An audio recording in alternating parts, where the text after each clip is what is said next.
Oke guys, welcome back to Crypto Indonesia bersama gua Toshi, di mana kita akan membahas salah satu yang berhubungan dengan cryptocurrencies dan blockchain.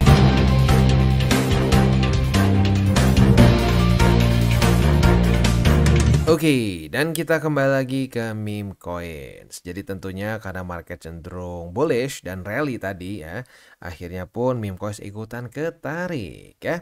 Untuk Dogecoin terjadi rally sebesar 4,55%, Shiba Inu terjadi rally sebesar 4,17%, dan PP dia ngepump sebesar 7,96% ya. Nah, tetapi sebelum kita masuk, seperti biasa gue akan disclaimer dulu bahwa semua konten dari TCI bukanlah financial advice. Ini semua bentuknya adalah edukasi ya. Nah, selain dari itu jangan lupa juga bahwa gue pribadi melihat meme coins ini sebagai suatu peluang jangka pendek sampai jangka menengah. Maksudnya jangka menengah apa? Kalau pendek masih kebayang ya, posisi future, setup long atau short, and then TP begitu. Nah, kalau untuk medium itu artinya kita hold sampai cycle ini beres begitu. Jadi jangan berpikir oh kita hold 5, 6 tahun, 7 tahun. Wah, enggak ya. Kenapa? Karena yang gue lihat dari cycle ke cycle, meme coins ini kurang performanya kurang bagus kalau kita biarkan sampai cycle selanjutnya begitu. Jadi lebih baik kalau sampai kesannya kita nyangkut satu cycle, mendingan nyangkut di BTC, Ethereum atau beberapa blue chip alts yang lain begitu. Ya, jadi kayak contohnya paling gampang adalah Dogecoin. Dogecoin ini all time high di 73 sen ingat gue ya. Coba kita cek 73 sen ya. Ini di masa-masa Elon Musk lagi ngepom-pom banget Dogecoin di cycle kemarin. Banyak yang bilang akan ke $1, akan ke $1. Yang ada ternyata faktanya terjadi buying the rumor and selling the news, ujung-ujungnya drop. Dan ya lu bisa lihat sendiri ya, sampai sekarang masih jauh dari new all time high. Sementara BTC, Ethereum, Solana, BNB ya, dan ya beberapa alts lain itu jauh lebih dekat ke altcoin, jauh lebih dekat ke all time high dia sebelumnya ya. Nah, maka dari itu menurut gua untuk meme coins ini kita jangan sampai berpikirnya apa ya, tidak realistik begitu ya. Makanya kenapa gua bilang medium term aja begitu ya. Dan jangan lupa, jangan sampai kita kawin dengan meme coins apapun juga. Itu nanti biasanya akan terjadi di masa-masa QE. Tapi karena di masa-masa QT kali ini juga lumayan ngepam, udah mulai ada tuh sedikit-sedikit ya. Gue lihat di komen ada yang, wah kita komunitas kuat. Lucunya kalimatnya sama percis kayak cycle kemarin. Nah, jangan sampai kita mau kemakan dengan narasi-narasi seperti ini akan mengalahkan BTC, ini apa namanya selama tidak ada yang jual tidak akan turun. Itu sebenarnya udah mainan lama begitu. Jadi jangan sampai kemakan seperti itu. Punya plan spesifik untuk TP di mana dari setiap meme coins lo ya. Oke, pertama kita akan charting dulu mengenai PP, Floki dan Bonk ya. Untuk PP kita bisa lihat di sini kemarin dia pump sebesar 5,99% dan hari ini sudah rally sebesar 5,87% ya. Nah, untuk posisi spotnya dia berarti buy limit pertama di 0,0000882 karena terjadi reclaim kemarin. Buy limit kedua di 0,0000785 dan buy limit ketiga di MA200 atau di 0,0000686 ya. Itu kurang lebih untuk posisi spot di PP. Untuk posisi futuresnya retest 1, retest 2 sayangnya jebol ya, dan daily close di atas dari resisten, maka dari itu cut loss ya. Nah, mungkin setup yang terdekat lagi adalah kalau sampai dia terjadi retest pertama di 0,000995. Kalau sampai terjadi retest 1, retest 2 sebagai resisten, kita bisa buka posisi short dengan target TP di 0,000882 ya. Itu kurang lebih setup untuk di PP secara posisi futures dan juga spotnya. Untuk di Floki dia berhasil reclaim 0,00014698 ya. Dan sekarang sedang retest MA20 sebagai resisten. Kita lihat apakah dia bisa bertahan dan bisa daily close di atas di MA20 atau tidak. Tapi for now buy limitnya jadi geser ya. Buy limit pertama di 0,00014698 confluence dengan MA200 di daily. Buy limit kedua di 0,0001333 dan buy limit ketiga di 0,00011553. Itu kurang lebih setup untuk di Floki. Next kita masuk ke Bonk. Untuk Bonk mulai terjadi retest pertama di 0,0002484 sebagai resisten. Kita lihat besok pagi apakah daily closing di atas atau di bawah dari struktur.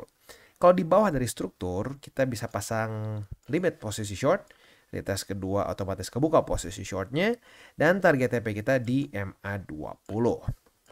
Nah, Untuk posisi spotnya karena terjadi reclaim, maka buy limit pertama jadi di EMA 20 di 0,000231 dan buy limit kedua di struktur ataupun juga bisa di EMA 200 daily di sekitar 0,002156. Dan buy limit ketiga di 0,002024 ya. Oke, jadi kurang lebih seperti itu setup untuk di ini ya, untuk di PP, Floki, dan Bonk. Selanjutnya kita akan bahas sedikit mengenai presale, tapi sekali lagi untuk presale ini gue ingatkan secara resiko otomatis akan lebih tinggi ya. Jadi buat lo yang konservatif mungkin nggak cocok ya, tapi buat lo yang memang agresif dan memang sudah biasa main presale ya boleh dipertimbangkan. Nah, salah satu cara untuk mitigasi resikonya sebenarnya simple banget, yaitu dengan cara apa? Dengan cara jangan terlalu besar alokasinya. Kalau gue pribadi, maksimum di 5% dari portofolio spot kita. Jadi kasarnya kalau portofolio 100 juta, lo hanya maksimum di 5 juta saja. Begitu. Dengan seperti itu, alokasi lo nggak terlalu besar, maka resiko lo akan cenderung terjaga. Dan jangan lupa ya, 5% itu semua pre-sale. Jadi jangan, oh ini 5%, 5%. Kalau gitu kegedean. Ya. Jadi itu kurang lebih untuk mitigasinya. Cara belinya ya seperti biasa, tinggal klik beli sekarang, terus bisa pilih mau pakai apa USDT. Ya kalau bisa sih pakai USDT, tinggal blockchainnya apa aja, tinggal pilih ya. Kalau ada BNB, mendingan pakai BNB karena cenderung lebih murah. Nah, untuk winner AI ini sendiri sebenarnya sih kalau menurut gua sampai sekarang masih lebih ke meme coins aja. Walaupun kedepannya buat yang sudah tahu mengenai si winner AI ini sebenarnya dia rencananya akan ada semacam DEX dan menggunakan AI juga.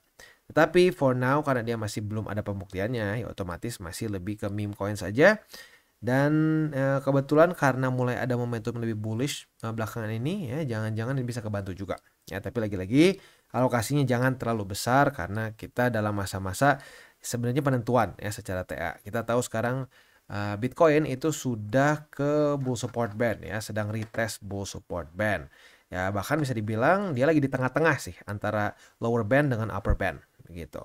Jadi dalam beberapa minggu ke depan ini adalah masa-masa yang bikin tegang nih. Apakah BTC akan bisa melanjutkan momentum dia seperti di masa-masa ini nih, di masa-masa 2023 ya di September, dimana di sini kan jebol, tembus, rally lagi, atau jangan-jangan kita akan mengulang seperti di 2019, dimana jebol, rally, reject oleh bull support band dan membuat lower low lagi, begitu. Jadi sebenarnya cukup exciting nih ya kita dalam masa-masa ini 2019 atau 2023.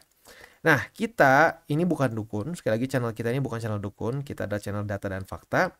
Kalau ngomongin data dan faktanya, kita lebih mendekati seperti di sini. Karena di masa-masa 2019 juga, ya terutama di sini ya, kalau di sini kan kita udah tahu nih resesi. Tapi waktu menjalani ini, kita masih belum tahu kita kena resesi atau enggak. Akhirnya, kita baru tahu belakangan, akhirnya kena.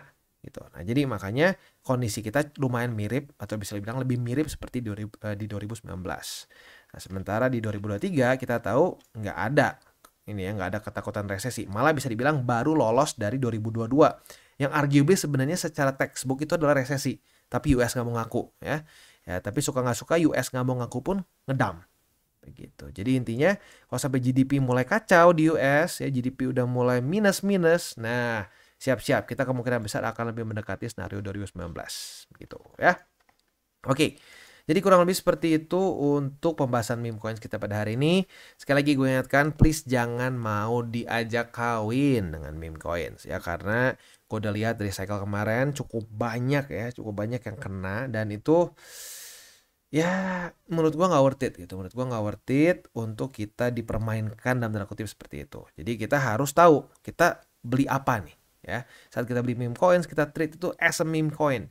Jangan sampai mau kemakan narasi-narasi seperti ini akan mengalahkan BTC, ini akan menggantikan Ethereum atau apapun juga gitu. Ya, karena rata-rata meme coins itu fundamentalnya very light ya, dalam tanda kutip very light, dan ya mereka bisa subur dalam masa-masa liquidity sangat tinggi begitu ya.